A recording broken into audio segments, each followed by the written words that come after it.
Okay, let's start with a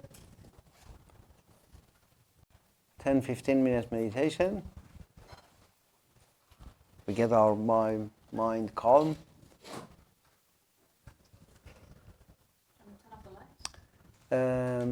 Just give me one minute and then do it.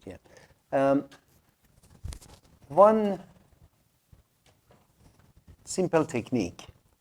Whenever you're thinking about something, and whenever you feel that you are not here, and you want to come back here, try to just breathe and conscious breathing, right? When you try to do the breathe consciously, you should be in your body and you should be in the present. You cannot leave your body. When you leave your body, the breath would be mechanical again, right away. When you are into your breath, you're feeling your breath, you're trying to be in your breath, right? Then you have two things. First, you're in your body. Second, you are in the present, right? The space and time would be here in ourselves. And then one of the other things we have to learn or we have to develop is the sensation and feelings more subtle than when you sense something. If I throw this thing on your head, then you feel it, right?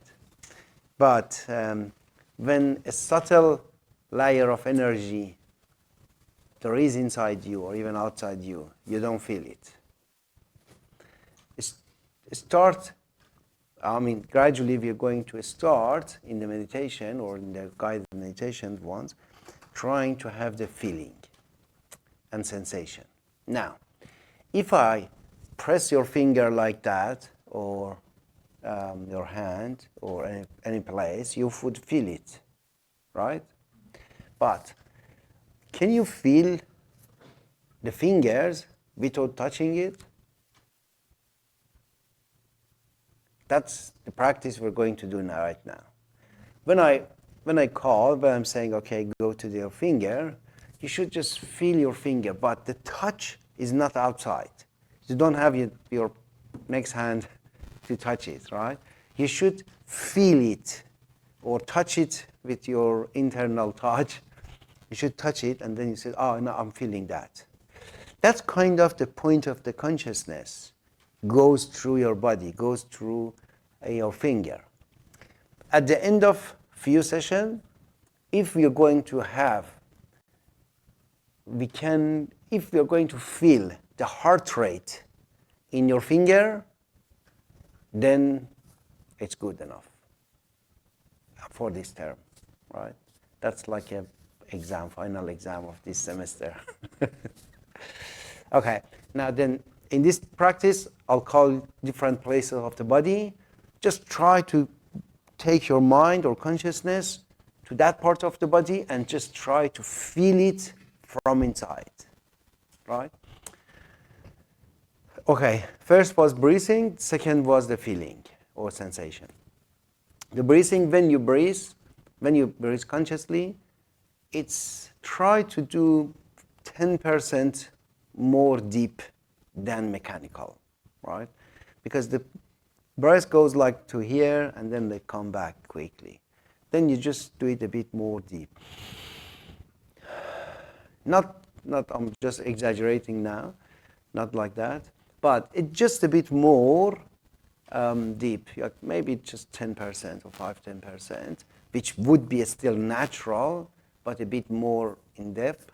And then that would be always when you do the conscious breathing, you're increasing your capacity, right? Capacity of your the amount of the air you take in and you breathe out. Okay. Then consider the breathing, and we go to touch, right? Sensation and touch with your mind. Okay, let's start.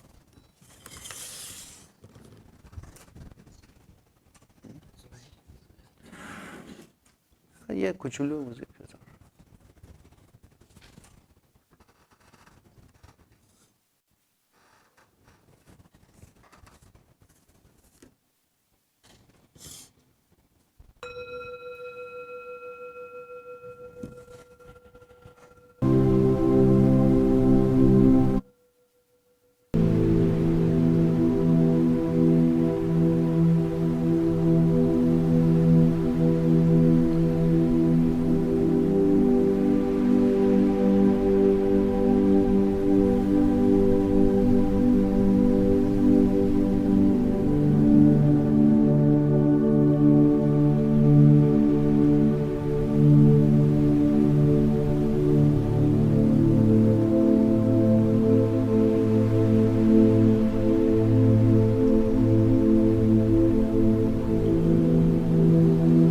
First, try to listen to music for a couple of minutes.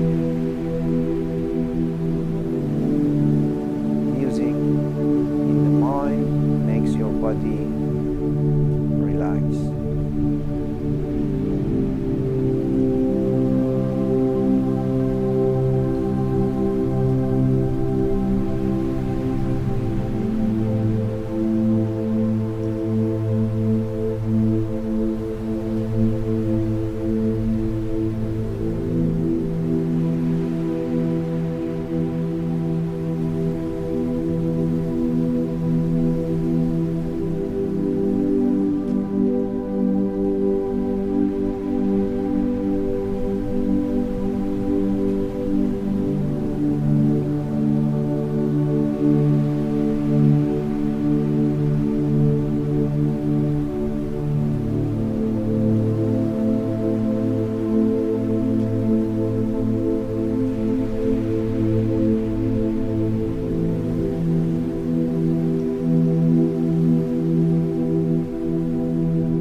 Try to listen to music.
Now concentrate on the breath from nose.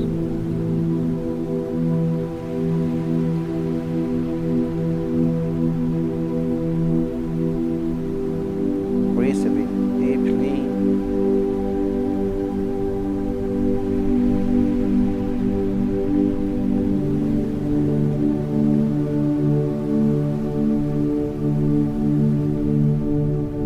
Feel your lungs.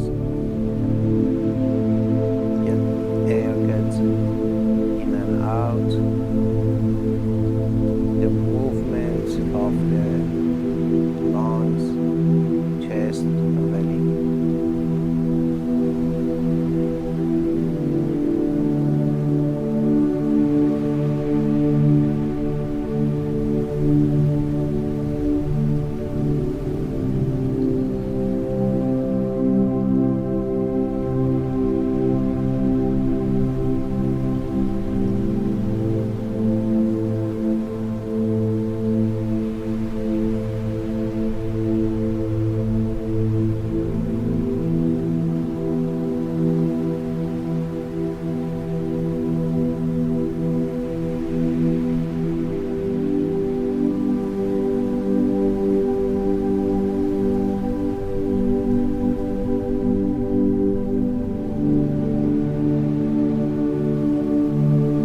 your attention to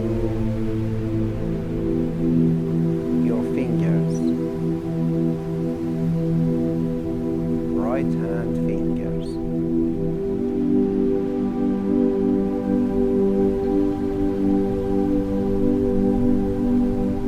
Feel the top of your fingers.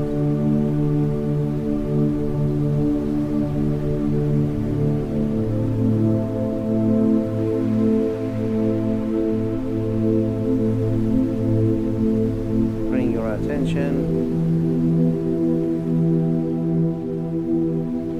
in your tip of your fingers from left to right, one by one. Repeat it again.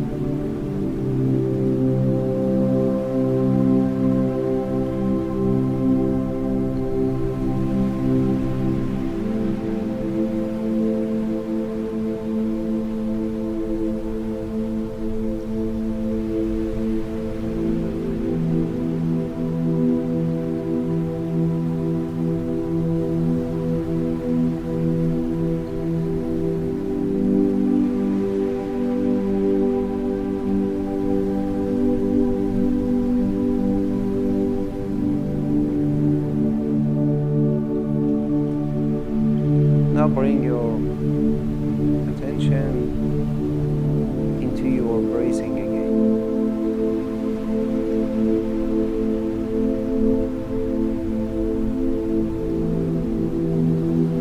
Deep breathe.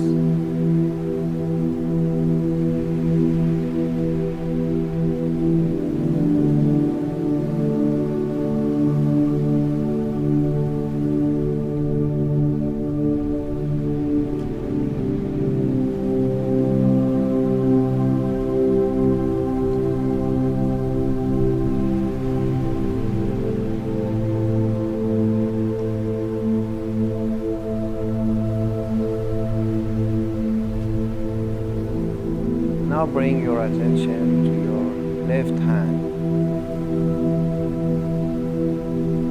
First fingers.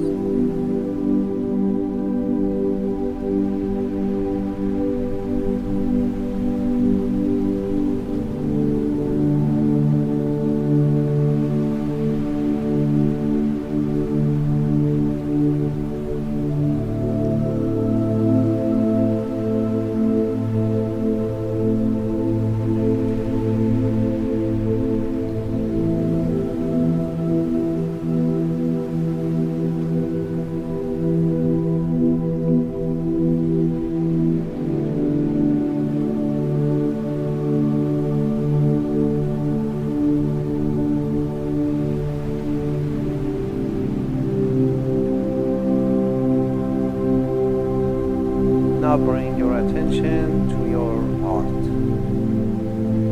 directly to your heart, trying to listen to the pulse or feel the vibration of the pulse.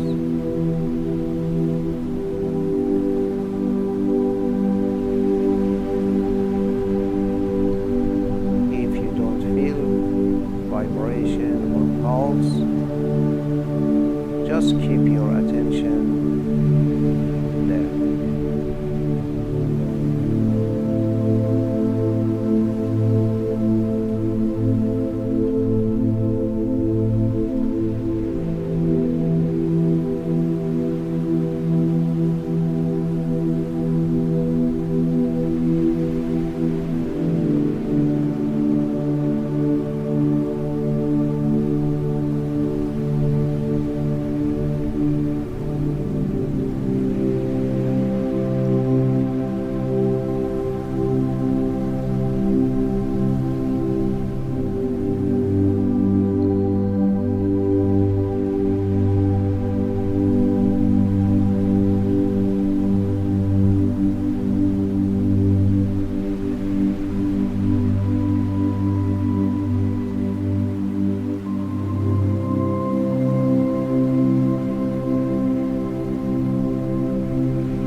the heart.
Have your attention in the heart.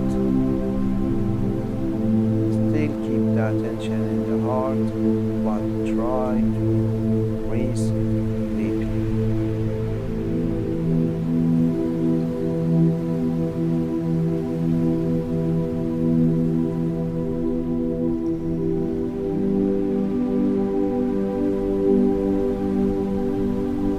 The vibration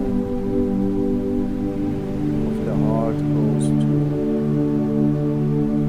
brain, head, and body.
breathe.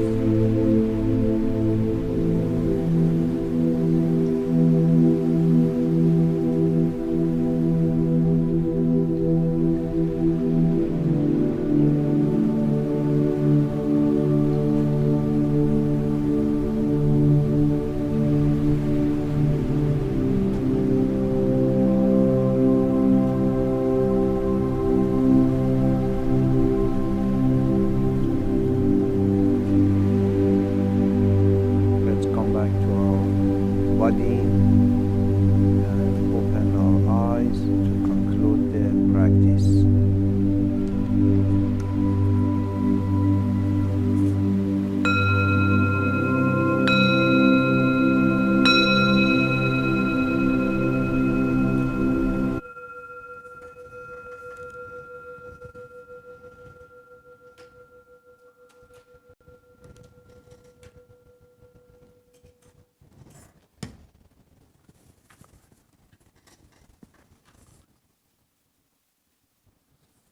Okay, so can you turn on the light?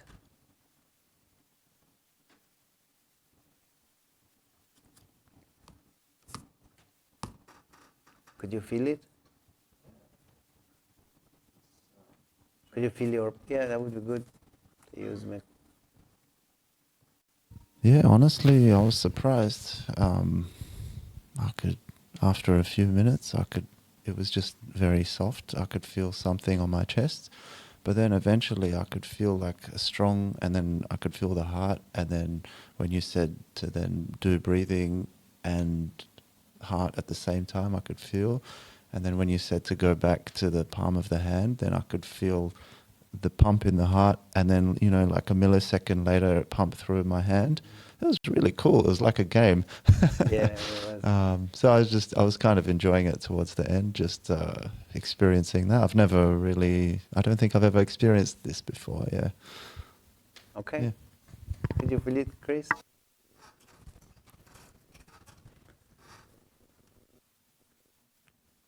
You guys have now private microphones. Yes, I have.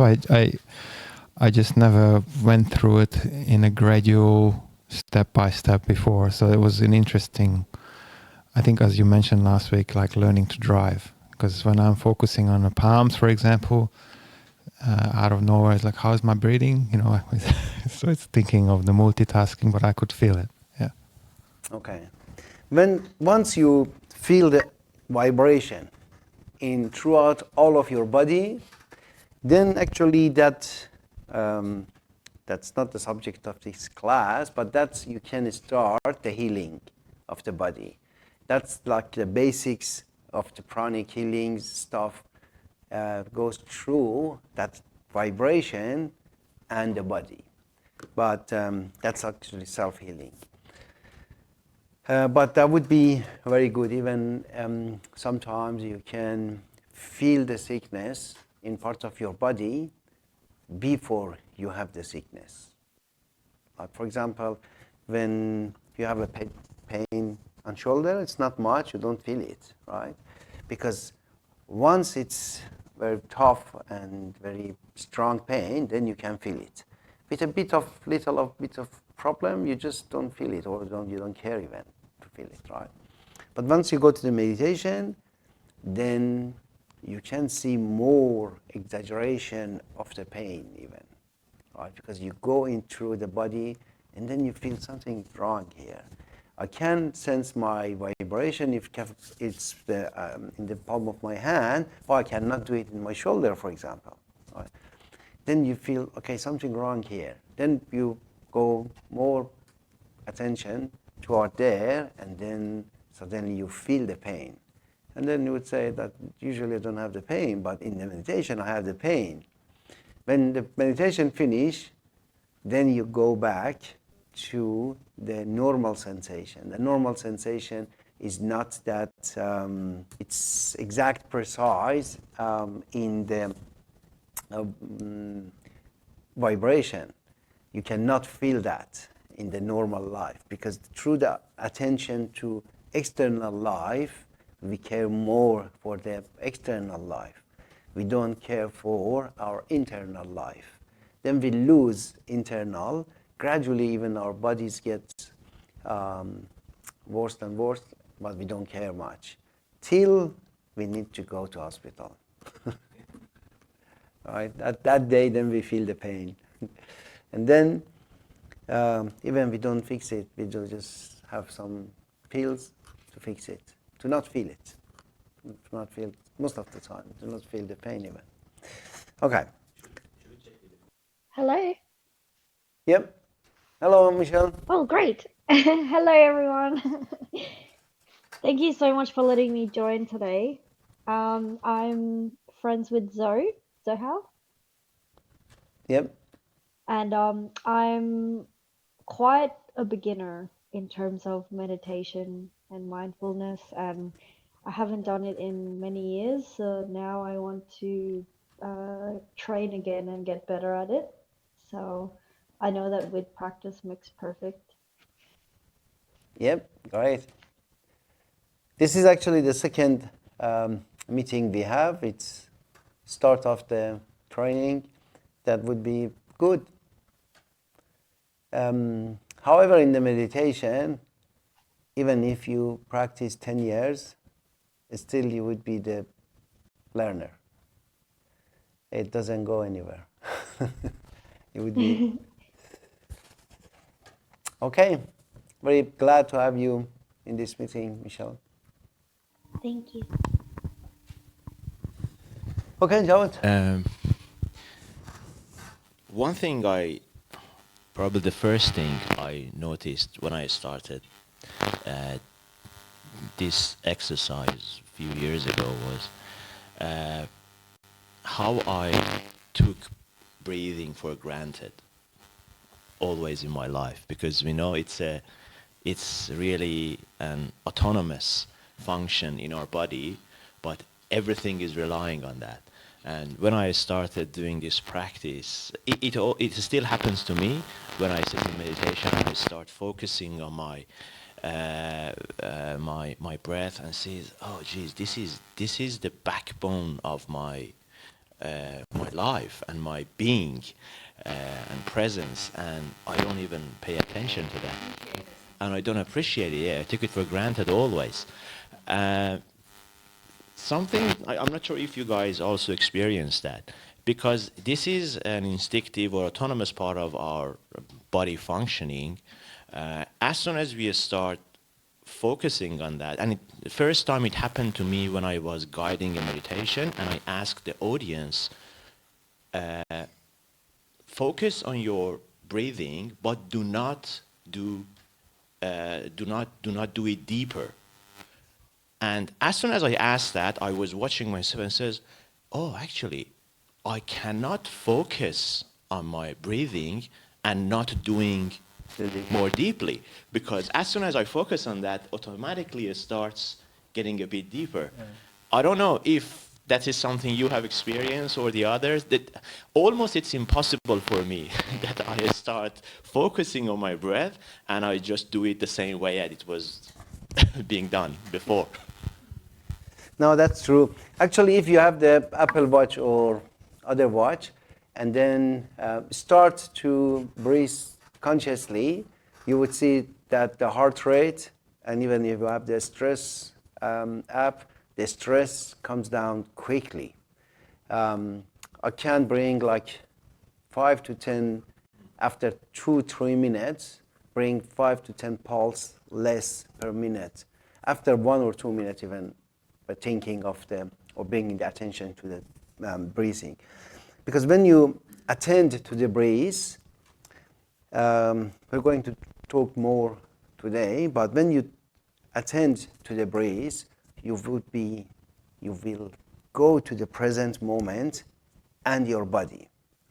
And then the mind, which is wonder all problems in the world, all issues, thinking about problems and issues, because mind is kind of problem solver and wants to solve something, but every time is in stress to solve something.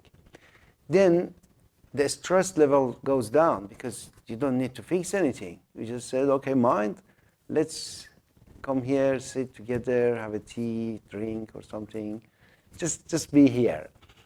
And as soon as that happens, the attention goes to the breath, then the breath it would be longer, less, the numbers would be less, and it would be more quiet, and the peace actually starts from when we have our attention to the breath. And you cannot do the same breathing once you have your attention to that one.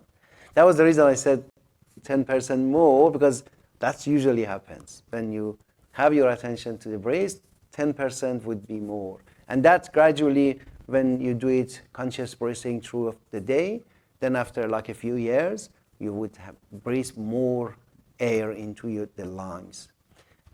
Usually I think we are using like 10, 15, I don't know the percent exactly by science, but the science says that like a small portion of our lungs we are only using. We are not using the whole lungs to work.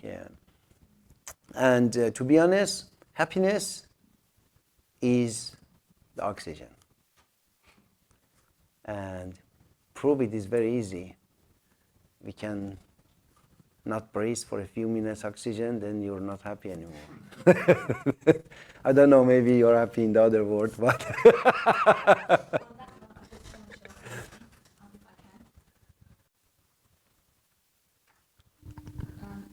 So as you were guiding it, my mind veered off somewhere else. And then I was feeling cold, because I usually feel cold, like in my body. I'm a cold person. So when I came back to the breath, and then I focused into the palm of my hands, so I felt the warmth in the palm of my hands. So that gradually, as I focused, that gradually warmed up my hands. And then I went on, and I want to say, okay, I was saying to my mind, can you please help me to warm up my whole body? Because I was literally like quite in a state of shaking. And then that went through, and then from my head to toe, the whole warmth, as if someone is behind me and putting that nice, warm air into my body. It felt amazing, and I felt warm, and I'm actually warm now. I feel warm. And then going back to that lungs capacity, for the air, my sister has an issue with breathing. She went to a therapist, okay? And then what they told her, that you are not using the full capacity of your lung to breathe in and out. What you're doing is you're taking that very automatic breath to just survive, just survival mode. She's doing this. Like that, very shallow, yeah. So that is why it actually put a lot of pressure on her lungs, and she was feeling that. And then once she started doing breathing practices, that was like a few years back, then she could feel that she can actually breathe, that she's alive and happier. Yeah, true. The funny thing was, I tried to do the breathing technique, some breathing technique every day. And then I went to the hospital for surgery. And then that day I said, I'm sick and I'm hospitalized. I don't need to do breathing. I was very lazy that day. Breathing technique now. And just rest a few days. And then 1 hour later, the surgeon came and he started telling me, you have to do the deep breathing for getting rid of the infection. I said, oh my God. I don't know, this is my conscious voice or consciousness voice, or this is the doctor, really? Doctor telling me for infection, deep breathing? Or maybe the conscious voice through the doctor. Yeah, conscious voice through the doctor was telling me. That was quite funny. I said, okay, I'll do it, okay. The doctor was the vehicle. Yes. Yeah, the doctor was the vehicle, yeah. Okay. Let's go through let's go through the one little piece of how mind works. Every session we are just focusing on one part of the mind, and then after a while we can connect all the dots together and realize how mind works. Okay. The first session we talked about the data part and the system part, right? Now, the most important part we are going to discuss today is the data part. How to collect the data, and what data mind can collect, and why it's doing it. Okay, that's our topic for today.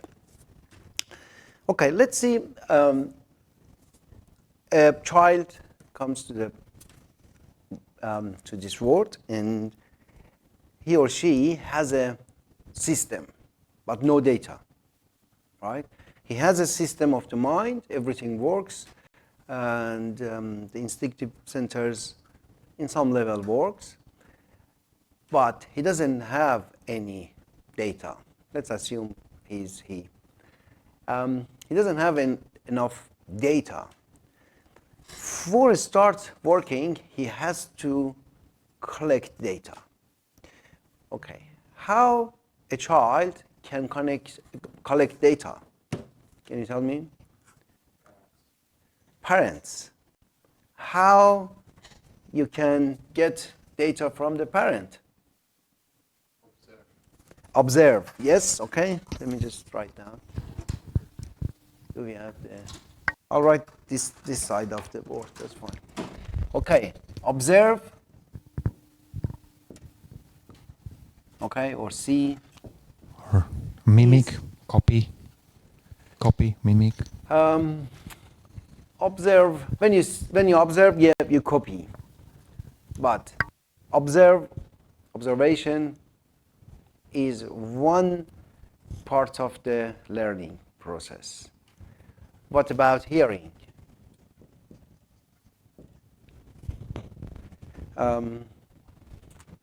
What else? Experiencing. Experiencing has general meaning. Experiencing through eye, through ear, Five senses. Five senses. Touch, right? Through taste, and one missing. Smell. Okay. Okay. Then that's the first 5 window through the mind, isn't it? Mind has 5 window to take in the data. That's for everyone in all ages, as much as you're alive, you should have 5 senses, or most of the 5 senses. And the data is collecting through 5 senses. The kids, for example, touch the fire, then burn, then experience, but through the touch or through something see. Now, these 5 senses gathering the data. Sometimes they cooperate to each other. For example, the first time I see the fire, I don't feel it. I don't know what it is. Okay? The eye itself cannot feel anything. But I touch, then I have the feeling, then I feel the pain, then now my mind knows, right? When my mind knows, then next time when I see only, my mind says, oh no, that's fire, that's if you touch, there is a problem here, right? Then I would say that this all goes to a mind. Which part of the mind? We call it sensorial mind. Sensorial mind is the mind which only works with these senses. Now, but when we're talking about the morality, divinity, it's not sensorial mind. That's very simple, earthly. On the earth, we have that. Now, sensorial mind goes to analytical mind. Because all the data through the sensorial mind go through the analyzing the data. analytical mind. Now, the analytical mind is the place is analyzing this data. But when the data comes through the sensorial mind, analyzing that data, I should have a memory then, right? The memory is the storage of all the personal data, which goes sensorial mind, go to memory, and then the analytical mind is using that memory, right? Okay. When we're talking about the analytical mind or sensorial mind, it's all part of the mind. One part of the mind, we call it sensorial mind. It's not different mind. Generally, the whole human being is a mind, even the body. But different parts we're talking about. There should be equivalent to this in the brain too.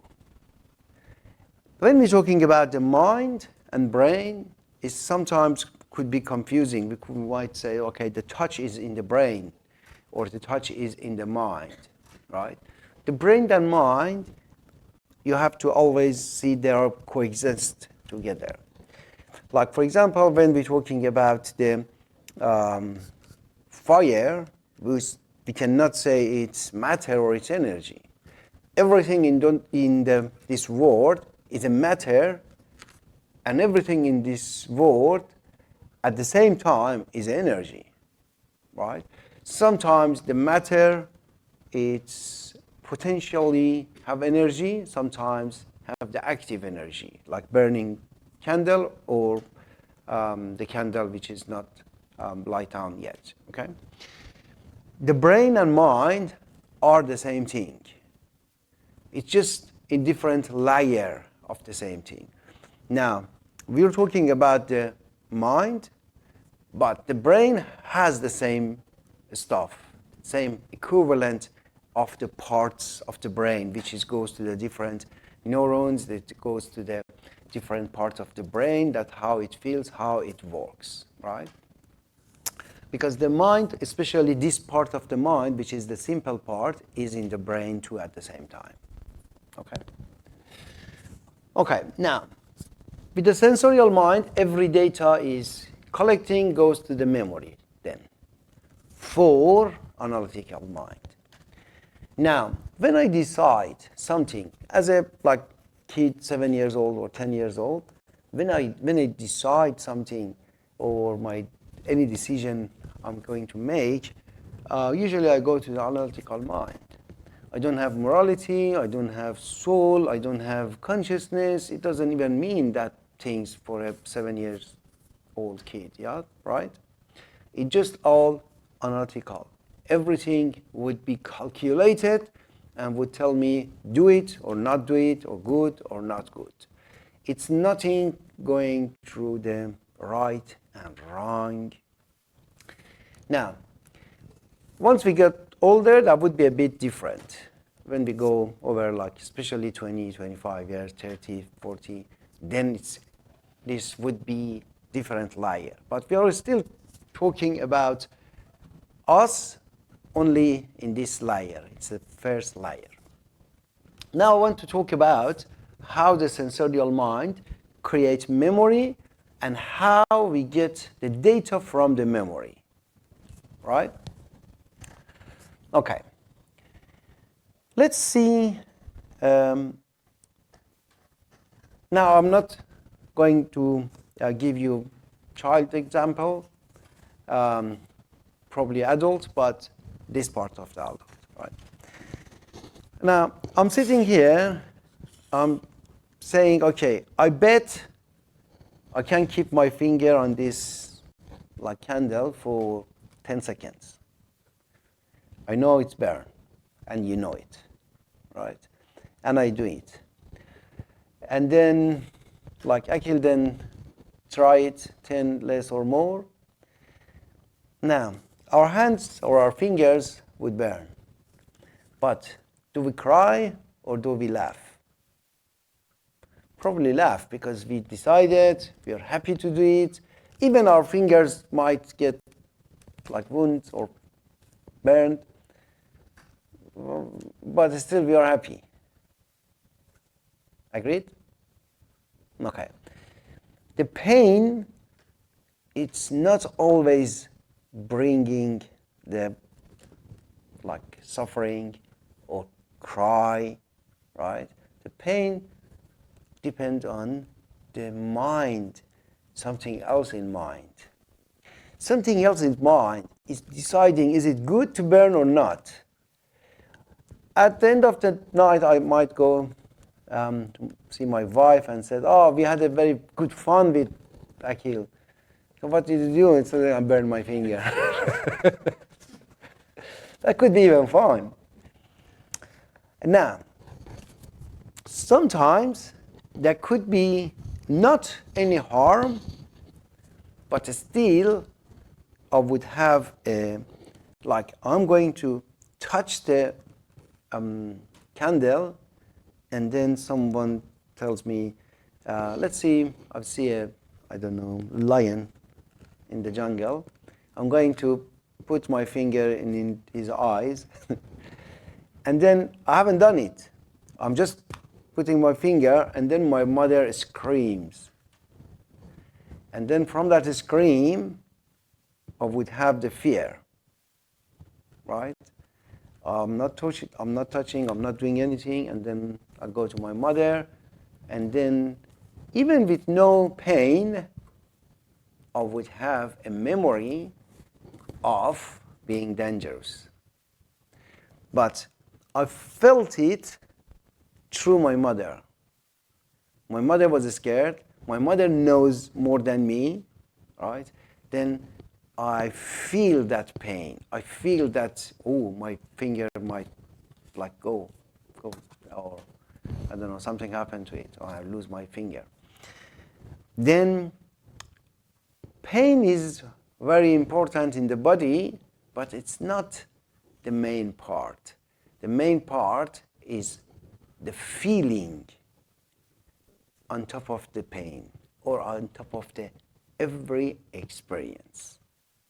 Every experience has, instead of the, on top of the sensorial mind is happening, every action is happening in the life, and then I have the feeling on top of that action. That's the most important part. Now I want to explain where that feeling comes from, right? Especially from the childhood. The giving examples from the childhood sometimes clarify, but it would be exactly the same for us, right? Now, if something new I experience, right? Like you said that you haven't done it, and you could feel your heart, right? If your mother if your mother told you that, don't do that, then you sit here, then you have stress, or you might have some fear toward it, then you don't feel it, or you don't experience it, right? Because somebody else told you to not do it.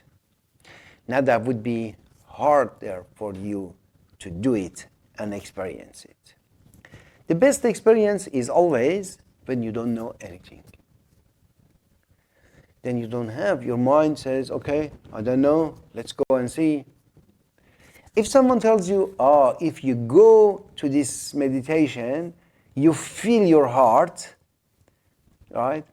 Then even which is the right data, when you come to this meditation, you might not feel your heart, or you might think you feel your heart. Right? Okay. The best experience for mind is always when the mind is free of the result, free of any fear, any craving, any aversion, I don't want it, or want it, or like it, or don't like it. The best spirituality even is like that. You say, okay, no, I'm going to do something. I'm going to experience, see what is spirituality, what is this meditation class does with me. I'm going to test, I'm going to try. That would be always the best. But if someone comes and says, okay, spirituality is to find God. And then from the first session, I'm teaching the heart, he's looking for God, right? And then his mind, the sensorial mind, goes through the analytic of everything that is happening through what he wants. It's not really experiencing then, right? The experience of everything is the best situation is to just feel, to just experience whatever is there. When you don't have any preconcept about something, the mind is easily trying to experience, thank you, and there is no feeling. The feelings comes afterward through your own experience. But if someone else tells you, wow, if you go to meditation with like these meetings with Reza, that we would be, this happens, good or bad, then you cannot feel something. Okay? Now, the first time when mind is empty and can do the feeling himself or itself without any judgment, that would be the best of all. But now you felt the heart. Next time when I'm going to teach something else, I'm going to teach feel your feet instead of the heart. But still you have a bit of the feel of the heart in your mind, right? Then you cannot easily feel your feet because now you have the prejudgment. Now your mind is not free to go. Why this happening? Because of the feeling. Everything, when we do everything, it creates a feeling for us. The feeling is deciding, is it good or bad? The feeling part of the, let's go then, right here, the feeling. Or sensation. Sensation, but through the emotion. More emotion sensation, or sensation is emotion sensation. Sensation makes sense, okay. Now, this would be, the analytical mind is using from the memory and also using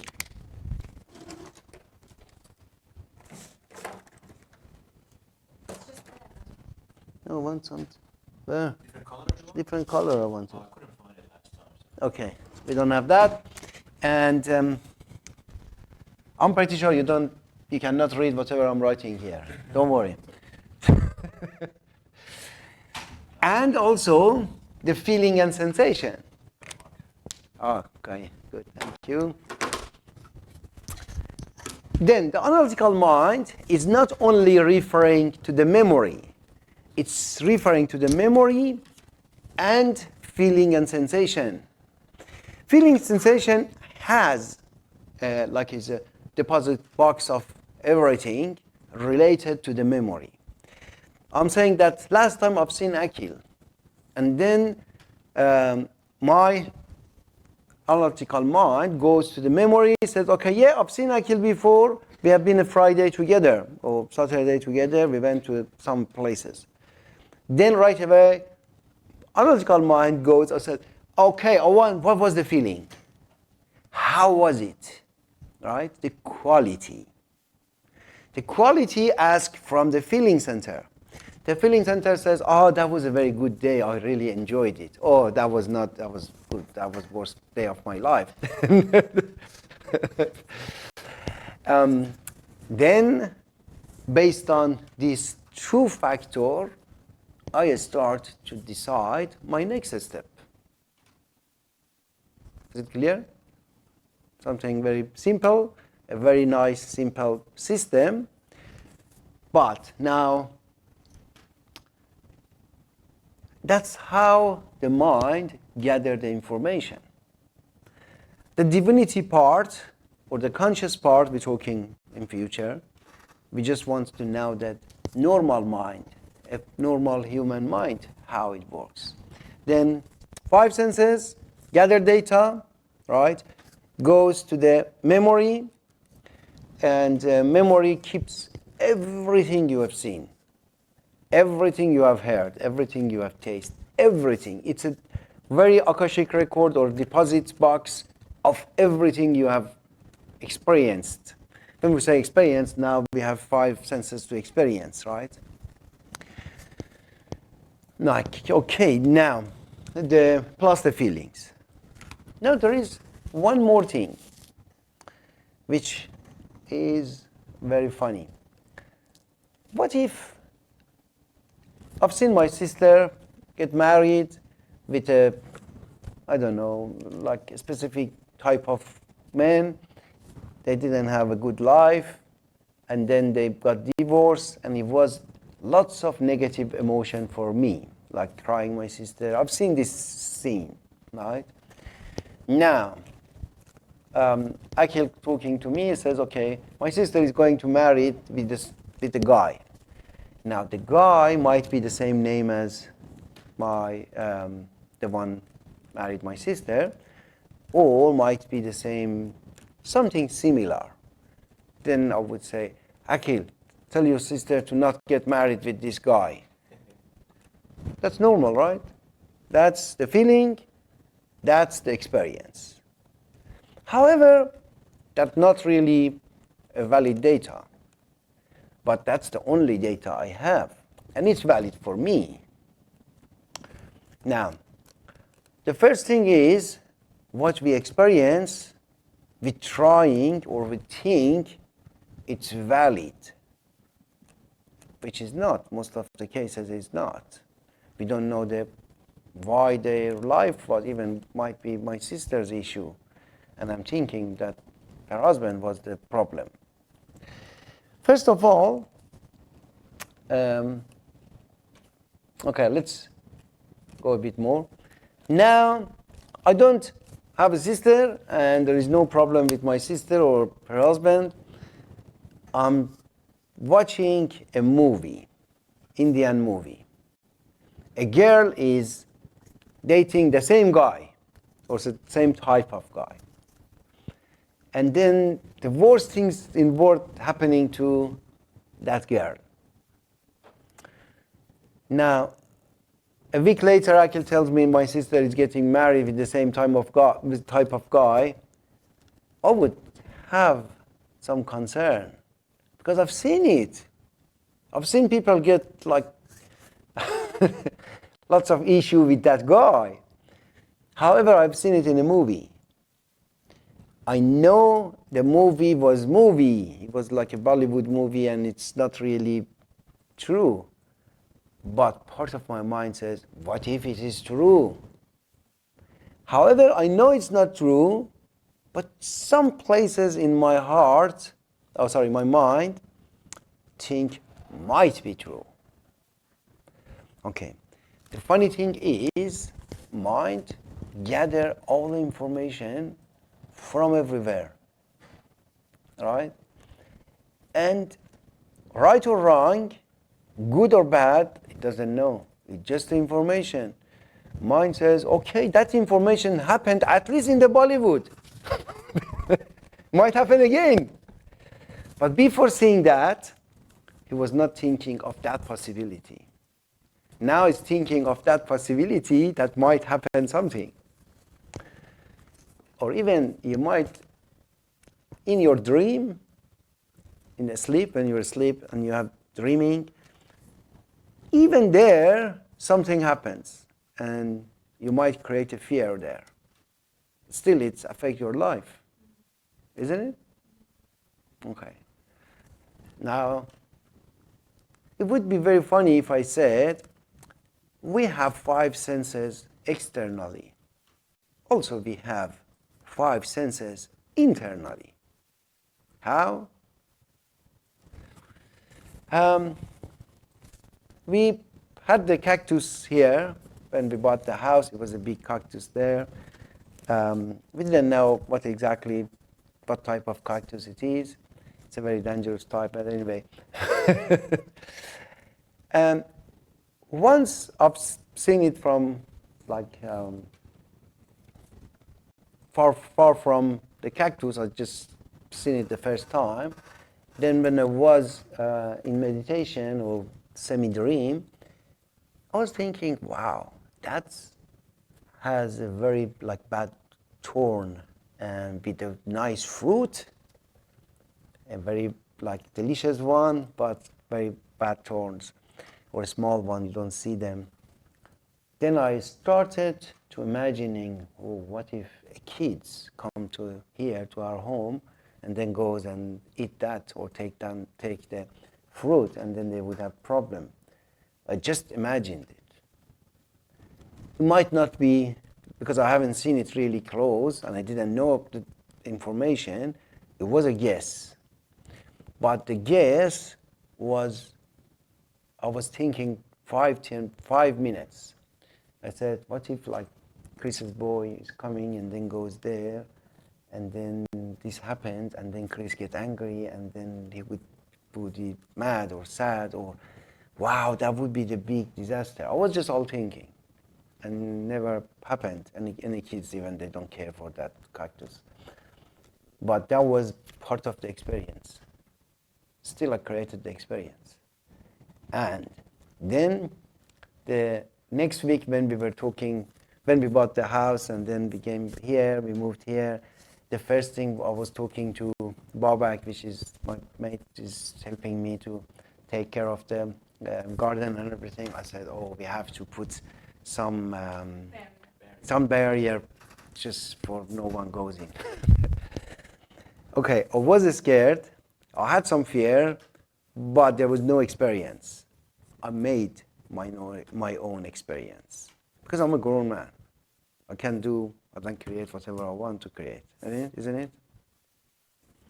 Okay. Then the experience is not always coming from the sensorial mind. We call that interior sensorial mind. Because I was in sleep one day and I was eating korma sabzi and it was delicious. And then I woke up, I said, even my tongue was not working. How that's possible? But I was feeling, I was just really sensing that it was delicious, right? Or probably a lot happens, you might have some fight or something in the dream. And then you wake up, you have some pain in your body. You feel that, someone kicked you. But you see, no, it's not, even didn't happen. But the mind have that experience, right?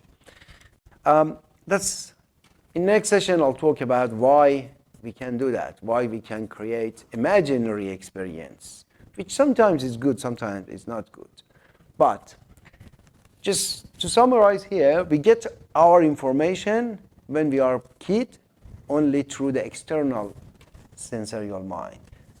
Through the time when we get more older, then we can create our own experiences, right? Which substantially is everything on top of, again, the exterior mind. Because even when I'm thinking, that's happening, that's like someone paints, someone take the cactus, or sometimes someone does something, all of that data I'm just mixing up together.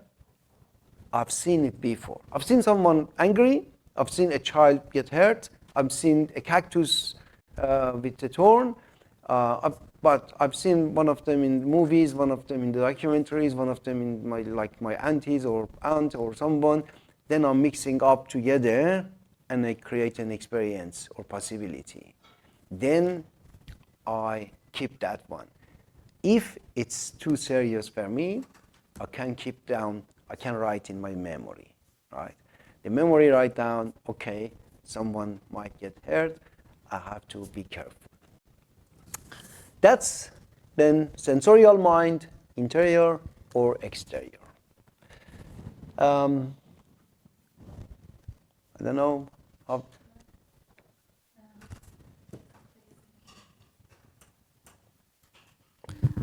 So I'm going back into my childhood, where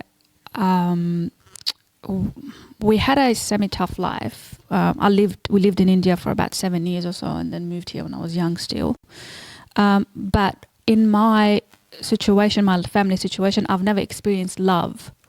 Okay, it was never a subject to be felt, nor you could actually show your feelings, how you felt about your true feelings, the sensations within myself. Okay, so within me, since the beginning of my childhood, I built this that love does not exist. Okay, and that love in itself is a bull.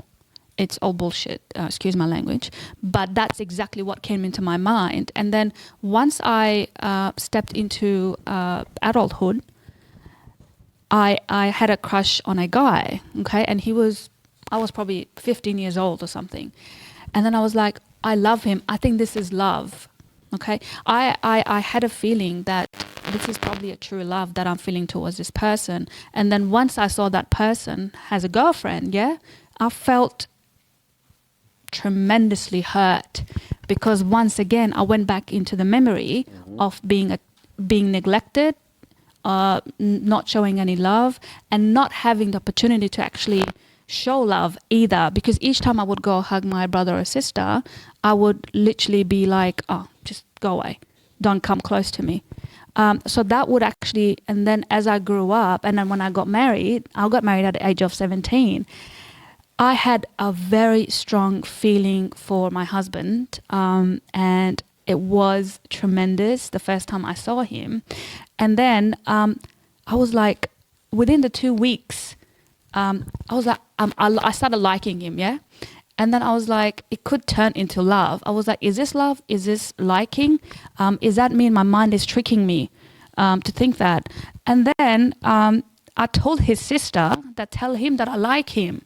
And then so he goes and tells him that, I like him and so on and so forward. Within the 3 weeks, that feeling or the sensation became so strong that because I couldn't differentiate between having feelings and being, and loving, because I didn't know what love is. I still don't know what love is, to be honest with you. And he comes back to me and he says that he likes me as well. I could not believe that someone can like me, someone can share that love, the feeling, the sensation I have, they can have it for me. Because in my childhood, I just thought it doesn't exist. All you have to do is you live, you survive, you breathe, and so on and so forward. So it was a tremendous experience for me, and I'm grateful for that, and I'm still am after 20 years for my husband. So it was something that was a wake-up call for me. Okay, that's a good example of experiencing sensorial mind. Once we had a meeting with parents and how to treat child, especially these days with iPad. And one of the interesting subject, or one of the teaching, was very trying to teach the parent was, remember that whatever you do, it would be an experience for the child. You can create, as well said, not being loved or liked. You can create fear, right? Let's give one simple example. Imagine a 4 years kids is just running away here in the middle of the class. And then in the middle of the class, he collapsed, right? He fell to the ground. And then we all start laughing, right? Just start, everyone laugh, no one just moves, so just laugh. What happened to the kid?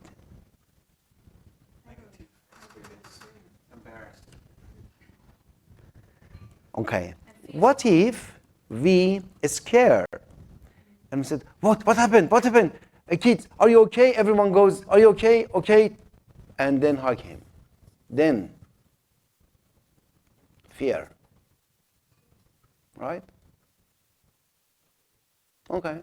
What if we don't care? No. No. Then he would just fall. As a kid, they don't feel much pain when they collapse. It's normal for every kid.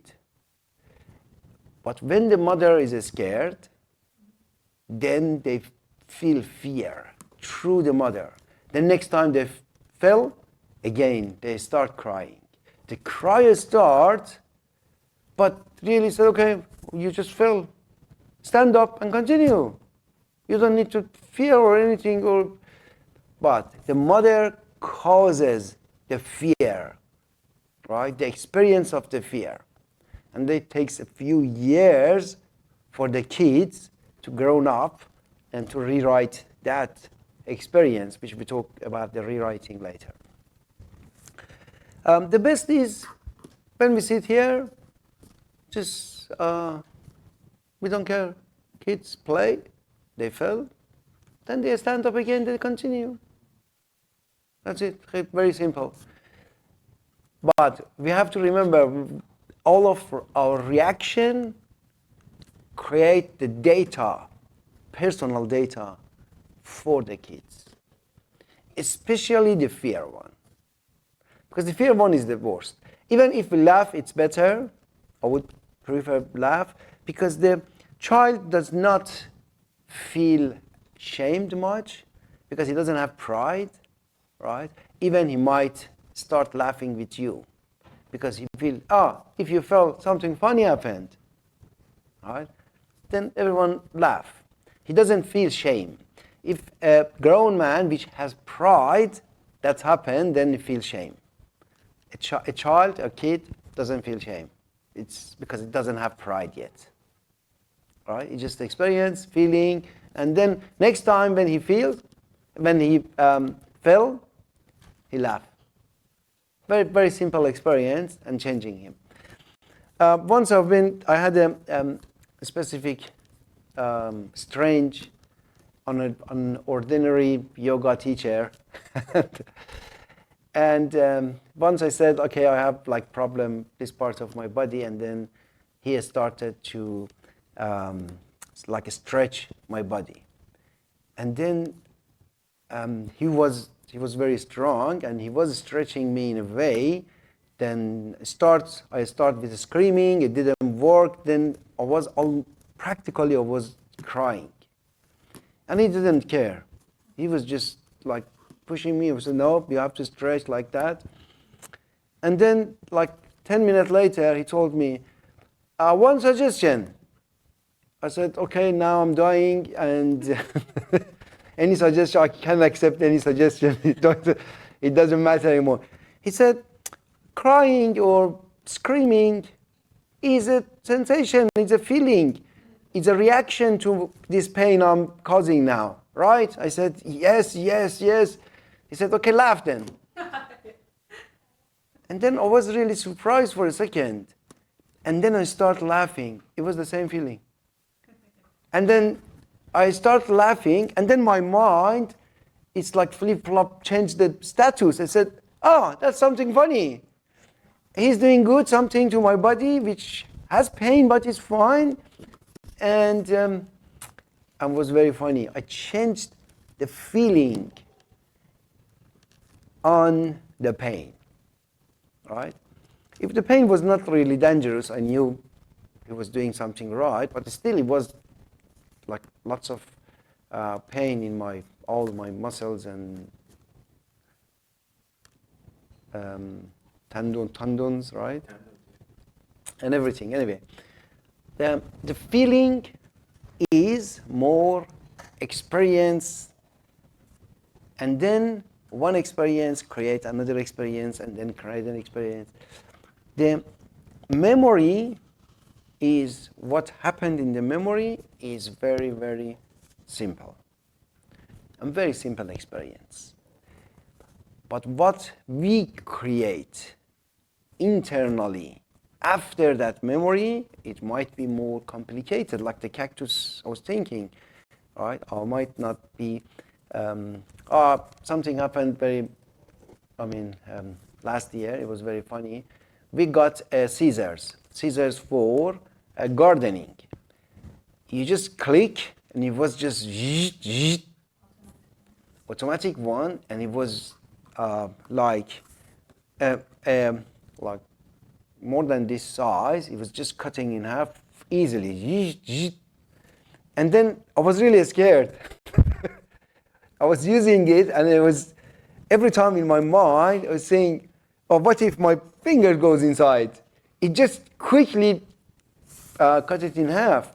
Before even you say that, that came to my mind. Yeah, exactly. That came to your mind. Yeah, John said that even in my mind now. Okay. I'm not saying fear is bad, right? Fear, we talk about the fear still in future. But still, the simple thing was we can create fear out of our experiences. We can create laugh. We can. Now, that feeling part is on top of every memory. And that can be changed. Memory cannot be changed. The feeling can be changed. Right? Let's imagine that I was running here, and then I fell, and then you all laugh, and I get ashamed, right? Probably I'm not even come back to this class anymore, because I don't want to feel the same thing.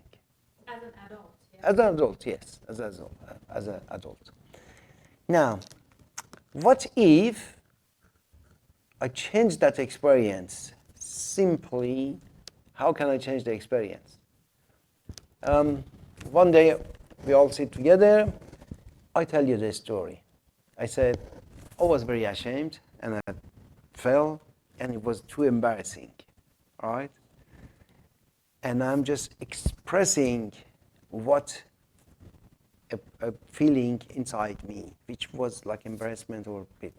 Then when I express it to you as a fun, and then you laugh with me, right? Then after saying that, that's not that much embarrassment anymore, right? That's the feeling is a bit less bad. Then I might come back to class.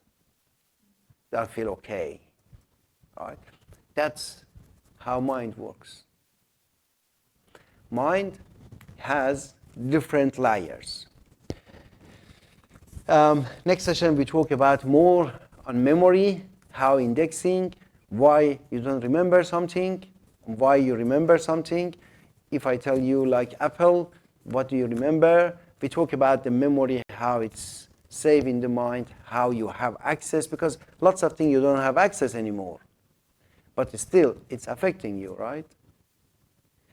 That part we're talking next week. I want you to reflect on, this week, on your sensorial mind, internal sensorial mind, analytical mind, feeling and sensation, and memory. That's just like a simple lesson.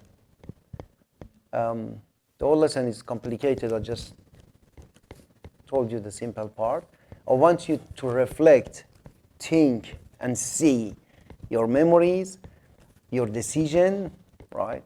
Right now, when you're living here, what's your feeling? What's your analytical mind says? What's your memory says, right? How you create that. If you start watching your mind, observing your mind, you would learn a lot.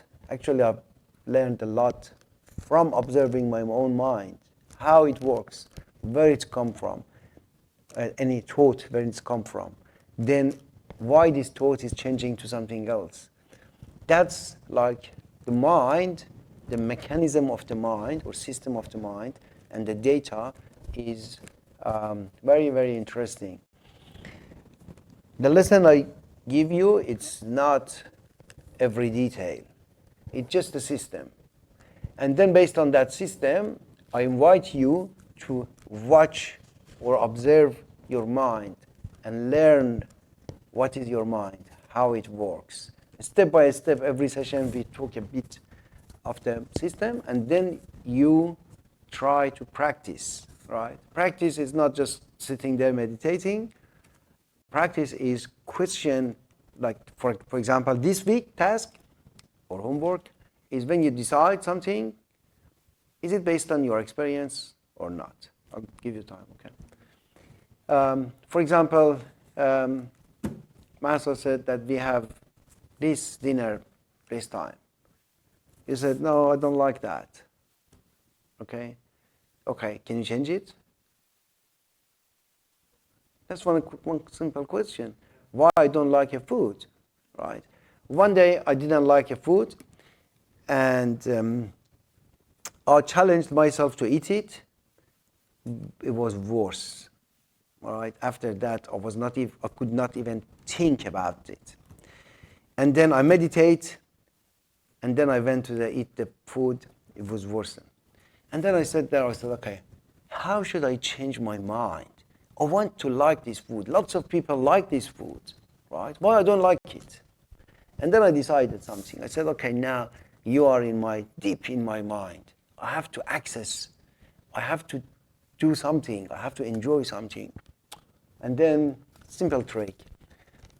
I said, okay, I'm not having my lunch.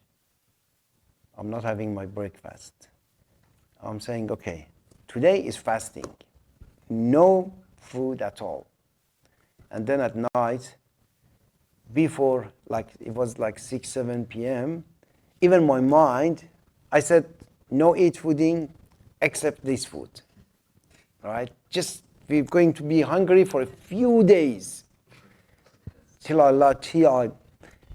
didn't take a few days. Even the same day, 6, 7 p.m., my mind was thinking about eating that.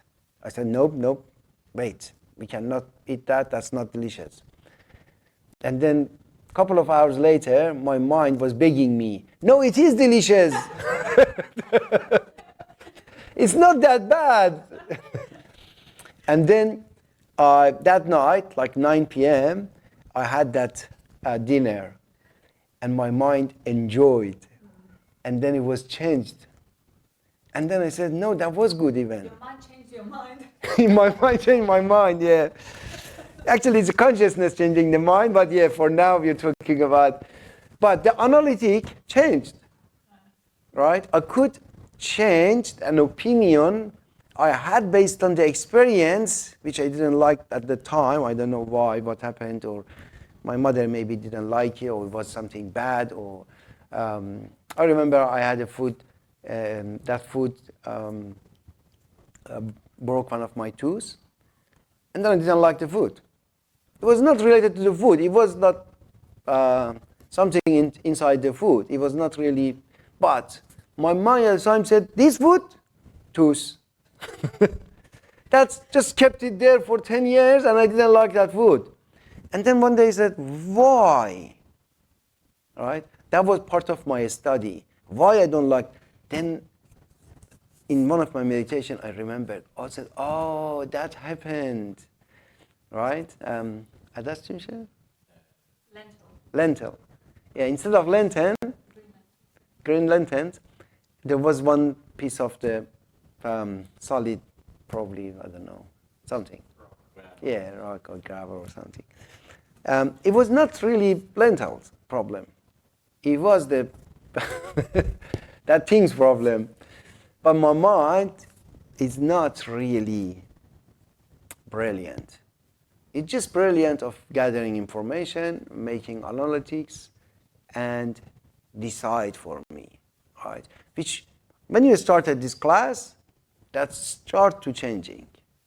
That's a start. You control your mind.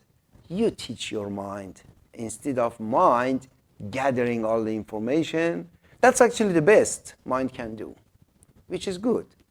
But now you have all the information, all the experience, right? Now I want you to focus this week on that. If any experience or anything you're learning, you don't learning, I would be very happy for you guys to write it down in the group. Just write down that I was going to decide that, or I'm going to change that. I want to investigate that. Something in my own mind. Everyone, okay, that's all. I just wanted to clarify things. So these three will actually go under the banner of memory. The three that, or is it 1, 2, 3? Memory is like a baseline, Yeah. right? And then on top of the baseline is the feeling, the second layer. I was going to explain next week. That on top of every experience, on top of it is an emotion, right? And then on top of it is the analytic, right? Analytic could mix up, could sometimes be very good, right? I ask, that's something like ChatGPT these days. I ask, do you know Reza Nazemi? He said, yeah, he has the international Marefat school, which one is in Australia, one is in Malaysia. I said, Malaysia? He said, yeah, that's a student going there. There is a Marefat school called there too. That is a school called Marefat, and it's higher school. And he was mixing up these two together. I said, no, that's not. How should I fix the memory of ChatGPT now? It doesn't have feeling actually, but the memory is just mixing up. Or Sina, my son, was saying that someone asked ChatGPT, I'm just making a pizza and it doesn't, the cheese and stuff doesn't stick together. And then ChatGPT said, use like more cheese and add a bit of the silicone. Glue. Add some glue. Stick together. Yeah. Actually, our mind is sometimes like that. Sometimes it's just mixing up things together, which is sometimes funny even. But once you start working with your mind, you can fix that glitches. You can start to say, okay, I don't want to not like anything. I don't want to just hate something, or even a food, right? Or anything. Why I should be like that? Then you would be in control of changing yourself as the default to whatever you want to be, right? That's the aim of this class, actually. It's teaching you only the first or basic steps. It might have some complication to achieve this, but at least we understand, okay, how the mind or how the mechanism of the mind, mechanism of the mind works. And now once I learned how the mind works, how the feeling works, how I can change it. That's the subject of this workshop or